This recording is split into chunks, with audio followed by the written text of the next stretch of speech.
मध्य प्रदेश का एक ऐसा किला जहां पर अश्वत्थामा को देखे जाने के एक नहीं बल्कि कई लोगों द्वारा दावा किया जाता है।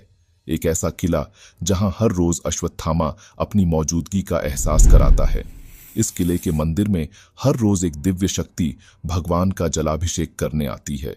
न्यूज चैनल के कैमरे ने जो देखा वह चीख चीख कर अश्वत्थामा की मौजूदगी का सबूत देता है। आज तक किस किस ने और कहां कहां पर देखा है अश्वत्थामा को, आज की इस वीडियो में हम आपको अश्वत्थामा के आज भी जिंदा होने के एक नहीं बल्कि कई सारे सबूतों को आपको दिखाने जा रहे हैं। साथ ही जानेंगे मध्य प्रदेश के असीरगढ़ किले के अंदर खुदाई के दौरान ऐसा क्या मिला जिसने पुरातात्विक विभाग की रातों की नींदें उड़ा दी। इस किले में मौजूद गुफा का आखिर क्या है रहस्य जिसे मजबूरन बंद करना पड़ गया। दोस्तों, किस्से कहानियां और उनका इतिहास जितना पुराना होता है उसे जानने की इच्छा उतनी ही ज्यादा होती है। साथ ही मनुष्य में हमेशा से ही हर एक चीज पर अपना अधिकार जताने की फितरत हमेशा से ही देखी गई है। इस अधिकार की चाहत में कई राजा महाराजाओं ने ऐतिहासिक लड़ाइयां लड़ी जिनमें महाराणा प्रताप जैसे वीर योद्धाओं का नाम इतिहास के पन्नों पर स्वर्णनीम अक्षरों में लिखा जा चुका है। लेकिन जब बात मध्य प्रदेश की आती है तो राजा संग्राम शाह के बेटे दलपत शाह की पत्नी महान वीरांगना रानी दुर्गावती का नाम मुगल अकबर से युद्ध के लिए भारतीय इतिहास में स्वर्णिम अक्षरों में दर्ज है। मध्य प्रदेश की ऐतिहासिक डायरी जिसके पन्नों पर इनकी गौरव गाथा, इनकी सुंदरता के चर्चे, इनके अस्तित्व की कहानियां मिलती हैं। मध्य प्रदेश में आज भी ऐसे बहुत सारे ऐतिहासिक स्पॉट्स मौजूद है जिनका रहस्य वैज्ञानिकों की भी समझ से परे है। आज हम आपको एक ऐसे ही किले का इतिहास बताने वाले हैं जिसे पाने की लड़ाई में कई लोग खुद को ही खो बैठे। साथ ही इस किले को लेकर लोगों के बीच काफी मान्यताएं भी हैं। मध्य प्रदेश के बुरहानपुर जिले का असीरगढ़ किला जिसने कई लड़ाइयां, युग और शासन देखें, वर्तमान समय में अपने अंदर कई ऐसे रहस्यों को समेटे हुए है जिनके बारे में जानकर आपके भी रोंगटे खड़े हो जाएंगे। ऐसा कहा जाता है कि इस किले में एक शिव मंदिर है जिसमें रोज अश्वत्थामा पूजा करने आता है। लोगों का कहना है कि अश्वत्थामा इस किले में अभी भी घूमता है और जो भी व्यक्ति अश्वत्थामा को देख लेता है या तो वह पागल हो जाता है या फिर उसकी मौत हो जाती है। दोस्तों, यह बात यूं ही हवाबाजी में नहीं कही जाती है क्योंकि अश्वत्थामा प्रत्येक दिन यहां पर अपनी मौजूदगी का एहसास लोगों को कराता है, जिसके बारे में हम आपको आगे कुछ प्रूफ के साथ बताने वाले हैं। अब सबसे बड़ा सवाल यहां ये उठता है कि आखिर महाभारत भगवान श्री कृष्ण के समय द्वापर युग में हुई थी तो फिर हजारों वर्ष बाद भी आज कलयुग में इतने दिनों तक अश्वत्थामा कैसे इस किले में भटक सकता है।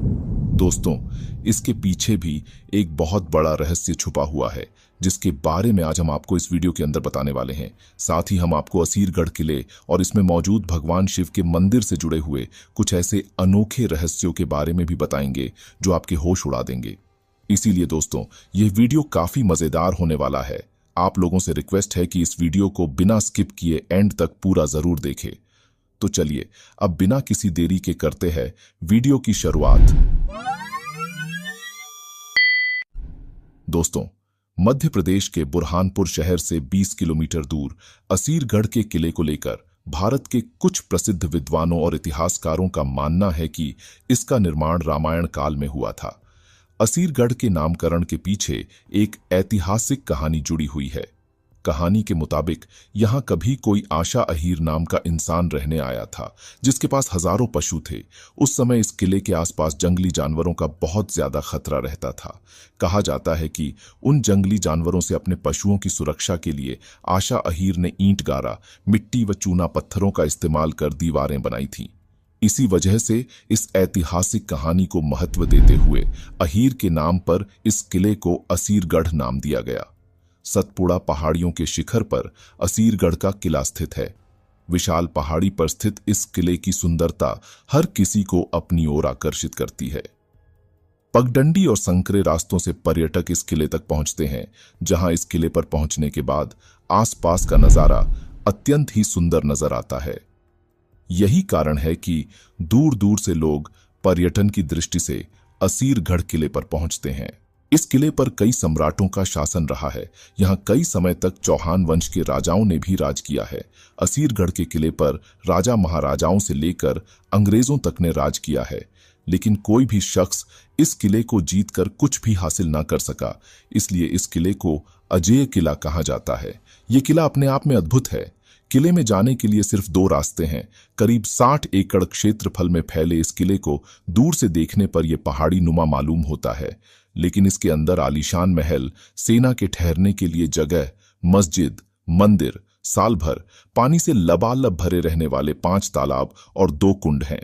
वाकई में यह किला अद्भुत कला का नमूना है।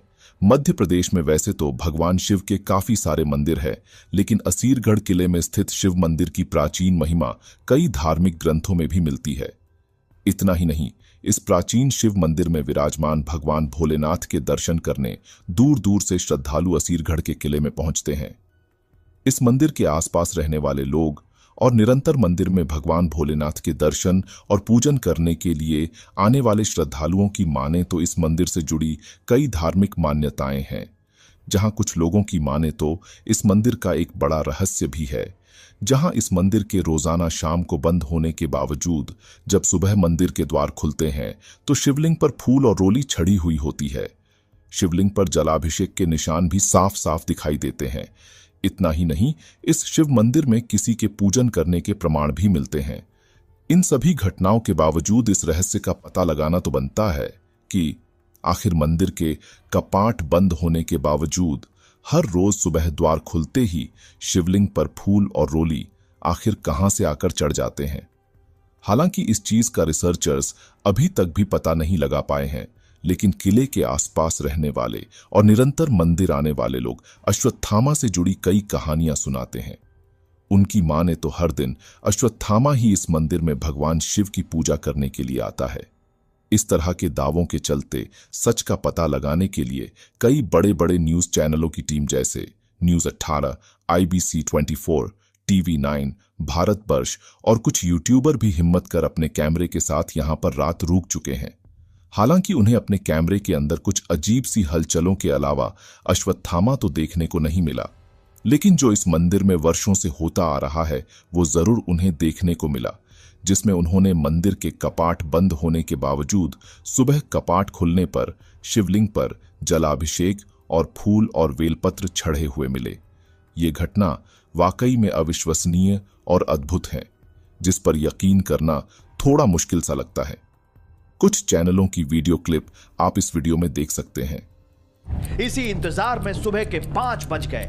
किले का दरवाजा खुल गया।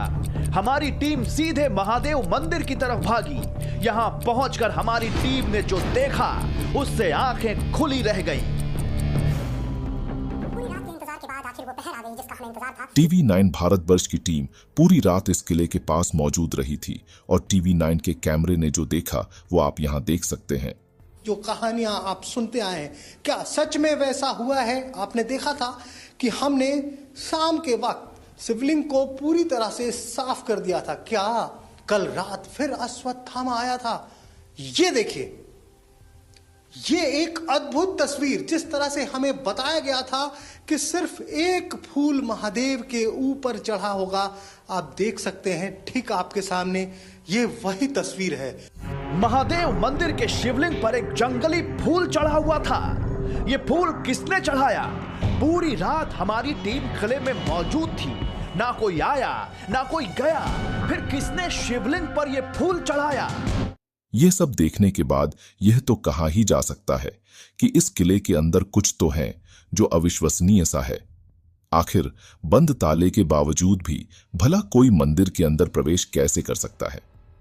ग्रामीणों की माने तो आज तक जिसने भी अश्वत्थामा को देखा है उसकी मानसिक स्थिति हमेशा के लिए खराब हो गई है। वह कुछ भी बताने के हालात में नहीं रहा है। इतना ही नहीं, कुछ लोगों की माने तो भगवान शिव की पूजा करने से पहले अश्वत्थामा किले में स्थित तालाब में नहाते भी हैं। न्यूज चैनलों की टीम ने भी तालाब के अंदर हलचल को महसूस किया है। गांव के बुजुर्गों की माने तो कभी कभी वे अपने मस्तक के घाव से बहते खून को रोकने के लिए हल्दी और तेल की मांग भी करता है। हालांकि अभी तक इन मान्यताओं को लेकर किसी तरह की कोई पुष्टि नहीं हो सकी है, लेकिन निरंतर इस मंदिर में आने वाले लोग और आसपास के लोग इस बात को सही मानते हैं। लोगों के द्वारा कही जा रही इन तमाम मान्यताओं की वजह से आज भी असीरगढ़ के किले में खौफ का माहौल देखने को मिलता है। लोग रात के समय में और सुबह जल्दी असीरगढ़ किले के आसपास भटकने की कोशिश भी नहीं करते हैं। अश्वत्थामा को देखे जाने के कई किस्से और कहानी हमें इतिहास में भी देखने को मिलती है। पृथ्वीराज चौहान के जीवन पर लिखी गई किताब पृथ्वीराज रसों में अश्वत्थामा का वर्णन देखने को मिलता है। जब विश्वघात के कारण मोहम्मद गौरी से युद्ध हारने के बाद पृथ्वीराज चौहान जंगल चले गए, तब उन्हें वहां पर एक शख्स मिला था जो 14 फीट लंबा था, जिसके सिर पर एक घाव था। पृथ्वीराज चौहान एक उन्नत चिकित्सक थे। उन्होंने 1 हफ्ते तक उस घाव को भरने की कोशिश की थी, लेकिन उस घाव पर चिकित्सा का कोई भी असर नहीं हुआ। तब उस शख्स ने उन्हें बताया कि वो अश्वत्थामा है। कहा जाता है कि अश्वत्थामा ने ही पृथ्वीराज चौहान को शब्दभेदी बाण की शिक्षा दी थी। हिमालय के महायोगी पायलट बाबा ने भी अश्वत्थामा से मिलने की बात कही है। उनकी किताब हिमालय कह रहा है मैं इस घटना का वर्णन देखने को मिलता है, जिसमें उन्होंने बताया है कि वह एक दिन स्वप्नेश्वर मंदिर में आराम कर रहे थे। तभी उनकी नजर एक विशालकाय मानव पर पड़ी। बाबा जी ने अपने गुरु की तरफ आश्चर्य से देखा। तब उनके गुरु खामोशी से मुस्कुराने लगे। इसके बाद वह उस विशालकाय मानव के पीछे चल दिए। उस विशालकाय मानव ने उनको अपना पीछा करते हुए देखकर कहा कि वह वापस लौट जाए और मेरा पीछा ना करें। तब पायलट बाबा ने उससे कहा कि वह उनका परिचय दे, वह तभी वापस लौटेंगे। तब उस विशालकाय मानव ने बताया कि वह गुरु द्रोणाचार्य का पुत्र अश्वत्थामा है। मध्य प्रदेश के एक आयुर्वेद डॉक्टर ने भी अश्वत्थामा को देखने की बात कही। डॉक्टर ने बताया है कि उनके पास एक विशालकाय मानव एक बार अपने सिर के घाव का इलाज कराने के लिए आया था। कई बार जड़ी बूटियों का लेप करने पर भी उसके घाव पर किसी भी तरह का कोई असर नहीं हुआ। तब उस आयुर्वेद डॉक्टर ने मजाक करते हुए उससे कहा कि कहीं तुम अश्वत्थामा तो नहीं हो। इतना कहते ही वह शख्स अचानक से वहां से गायब हो गया और फिर कभी उसे वह दिखाई नहीं दिया। मैं फजर की सवेरे की नमाज पढ़ के टहलने के लिए जब आया इधर, तो मैं अक्सर आते रहता हूँ। तो सुबह का वक्त था और धुंधलाहट थी थोड़ी। उस दरमियान मैंने देखा कि एक बहुत ही ढील-ढाल अजीब सा आदमी, ऊंचा और काफ़ी तगड़ा, सामान्य व्यक्ति से कुछ अजीब ही लग रहा था। तो वो इधर से ऐसे जाते हुए दिखाई दिए। तो मैं उनको देखकर पहले तो घबरा गया और फिर मेरा जहन उस तरफ गया। जो लोगों ने यहाँ पर किंवदंती प्रचलित है कि यहाँ अश्वत्थामा घूमते हैं, तो मेरा दिमाग उस ओर भी गया कि शायद वो तो नहीं है। बाकी विश्वास से तो नहीं कह सकता मैं, बाकी वो ऐसे दिखे थे मेरे को। मैं अचानक घबरा गया। फिर दोस्तों, अश्वत्थामा को देखने की इस तरह के कई तरह के किस्से और कहानी हमें सुनने और देखने को मिलती हैं। अगर हम अश्वत्थामा को देखने की सभी किस्से और कहानियों को आपको बताएंगे तो कई घंटे बीत जाएंगे, लेकिन अश्वत्थामा को देखने से जुड़ी कहानी खत्म नहीं होगी। अब आप लोगों के मन में एक सवाल जरूर उठ रहा होगा कि अश्वत्थामा तो महाभारत काल से संबंध रखता है, फिर कलयुग में अश्वत्थामा कैसे भटक सकता है? दोस्तों, आपके मन में इस तरह का सवाल आना बिल्कुल लाजमी है, लेकिन इसके पीछे भी एक पौराणिक कथा छिपी हुई है। दोस्तों, हम सभी जानते हैं कि द्रोणाचार्य जो पांडवों और कौरवों दोनों के गुरु थे, इन्हीं का एक पुत्र था जिसका नाम था अश्वत्थामा। जब महाभारत का युद्ध हुआ तो द्रोणाचार्य कौरव पक्ष का साथ दे रहे थे, जिसके चलते अश्वत्थामा को भी कौरव पक्ष की तरफ से युद्ध करना पड़ा। अश्वत्थामा भी अपने पिता की तरह शस्त्र व अस्त्र विद्या में निपुण था। इस कारण अश्वत्थामा को कौरव पक्ष का सेनापति नियुक्त किया गया था। अश्वत्थामा ने अपने युद्ध कौशल के बलबूते पांडवों की सेना को तीतर बितर कर दिया था। लेकिन जैसे जैसे युद्ध आगे बढ़ा, कौरव पक्ष कमजोर होता चला गया और पांडव पक्ष ने कौरवों की लगभग पूरी सेना को समाप्त कर दिया और युद्ध के अंत तक केवल 3 लोग ही बचे हुए थे, जिनमें एक अश्वत्थामा भी था। जब दुर्योधन की मृत्यु हुई, उस समय दुर्योधन के मरते समय अश्वत्थामा ने दुर्योधन को एक वचन दिया था, जिसमें उसने कहा था कि चाहे छल से हो या फिर बल से, वह पांडवों के संपूर्ण कुल का विनाश कर देगा। इसलिए अपने वचन को पूरा करने के लिए अश्वत्थामा ने रात्रि को छलपूर्वक पांडवों के शिविर में घुसकर द्रौपदी के सोते हुए 5 पुत्रों की हत्या कर दी। साथ ही पांडवों की बची हुई सेना को भी मार डाला था। यह एक बहुत ही क्रूर और निंदनीय कार्य था। इसके बाद अश्वत्थामा गंगा तट पर स्थित महर्षि वेदव्यास के आश्रम में चला गया। सुबह होने पर पांडवों को इस हत्याकांड के बारे में पता चला तो अश्वत्थामा को दंडित करने के लिए वे उसे ढूंढने लगे। अंततः पांडवों ने अश्वत्थामा को ढूंढ लिया। अपने अंत को नजदीक देखकर अश्वत्थामा ने ब्रह्मास्त्र छोड़ दिया। तब कोई उपाय न देखकर अर्जुन को भी ब्रह्मास्त्र चलाना पड़ा। 2 ब्रह्मास्त्रों के इस प्रकार विनाश लीला से कृष्ण क्रोधित हो गए और उन्होंने अश्वत्थामा और अर्जुन दोनों को अपने ब्रह्मास्त्र को वापस लेने के लिए कहा।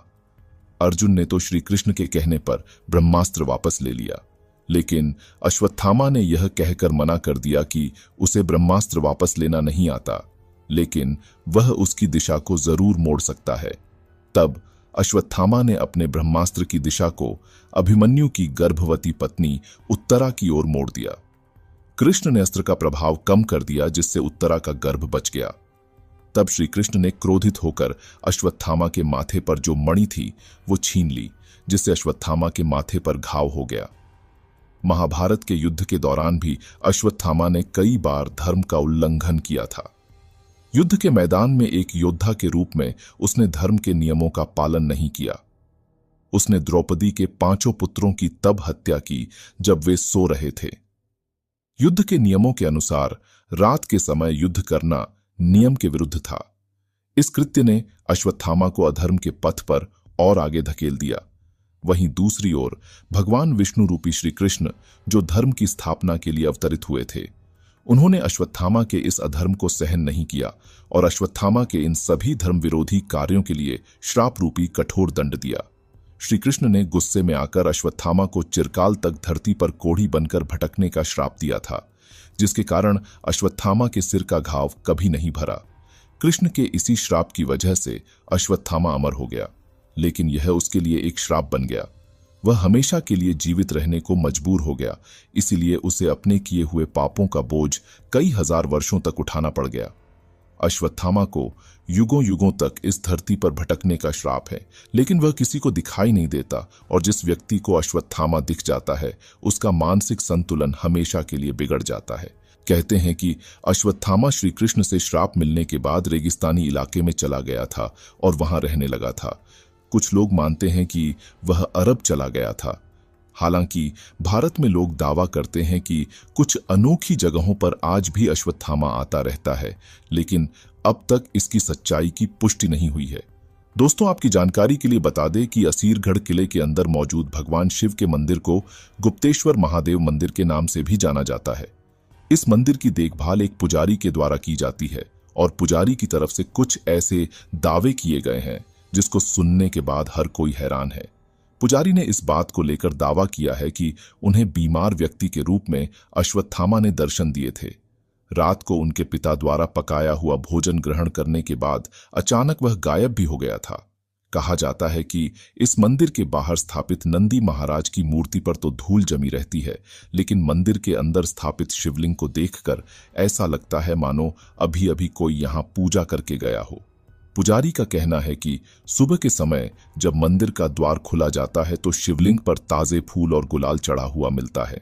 बताया जाता है कि शिवलिंग पर अधिकांश समय गुलाब के फूल ही मिलते हैं। कुछ सालों पहले एक आदिवासी युवक ने दावा किया था कि उसने यहां अश्वत्थामा को सफेद रंग के घोड़े से उतरते हुए देखा था। अगर आप लोग आज भी असीरगढ़ किले में जाते हैं तो वहां गुप्तेश्वर महादेव के मंदिर के ठीक पीछे एक गुफा मौजूद है। इस गुफा का क्या रहस्य है, यह आज तक कोई नहीं जान सका है। दावा किया जाता है कि इसी गुफा से होकर हर रोज अश्वत्थामा मंदिर में पूजा करने आता है और इसी गुफा से वह वापस लौट जाता है। कुछ स्थानीय लोगों का दावा है कि यह गुफा मकड़ाई रियासत, कुछ सांगवा किले तक और कुछ चारुआ की गढ़ी तक जाने का रास्ता होने का दावा करते हैं, लेकिन गुफा असल में कहां खुलती है इस बात का पता किसी को नहीं चल पाया है। कोई व्यक्ति गुफा में गुम ना हो जाए, इस वजह से गुफा के दरवाजे को बंद ही रखा जाता है। मुख्य रूप से इसी रहस्यमयी गुफा के कारण भगवान शिव के इस मंदिर को गुप्तेश्वर महादेव का मंदिर कहा जाता है। दोस्तों, असीरगढ़ किला भारत ही नहीं बल्कि विदेशों में भी अपने रहस्यों को लेकर फेमस है। किले के रहस्य कभी खत्म नहीं होते हैं। आए दिन यहां लोगों को किले से जुड़ी नई नई चीजों के बारे में पता चलता रहता है। यही वजह है कि पुरातत्व विभाग की टीम इस किले का समय समय पर मुआयना करती रहती है। कुछ समय पहले किले की पश्चिमी दिशा में खुदाई हुई थी। इस दौरान पुरातत्व की टीम को कई खास चीजें मिली थीं। खुदाई किए जाने वाले स्थान पर जमीन के नीचे एक सुंदर महल मिला था। जांच टीम का मानना है कि ये महल रानी के लिए बनवाया गया होगा। इस रानी महल में 20 गुप्त कमरे मिल चुके हैं। पुरातत्व विभाग के मुताबिक इस महल में एक स्नान कुंड भी है। साथ ही खुदाई में एक जेल भी मिली है। जेल में लोहे की खिड़कियां लगी हैं। साथ ही दरवाजे भी मिले हैं। जेल में लगभग 4 बैरकें हैं। जेल के सबूत को लेकर पुरातत्व विभाग का कहना है कि शायद जेल राजा महाराजाओं ने अपने कैदियों को कैद करने के लिए बनवाई होगी। तो दोस्तों, ये थे असीरागढ़ किले में मौजूद भगवान शिव के मंदिर से जुड़े हुए तमाम रहस्य। हमने न केवल आपको इस वीडियो में किले में मौजूद भगवान शिव के मंदिर से जुड़े हुए रहस्यों के बारे में बताया है, बल्कि आपको असीरागढ़ किले के भी कुछ ऐसे रहस्यों के बारे में बताया है जिनके बारे में बहुत ही कम लोग पहले से जानते हैं। उम्मीद करते हैं आप लोगों को हमारा आज का यह वीडियो पसंद आया होगा। अगर आपको यह वीडियो पसंद आया है तो इसे लाइक और शेयर करना बिल्कुल भी ना भूलें। और अगर आप चैनल पर नए हैं तो हमारे चैनल देखने के लिए धन्यवाद।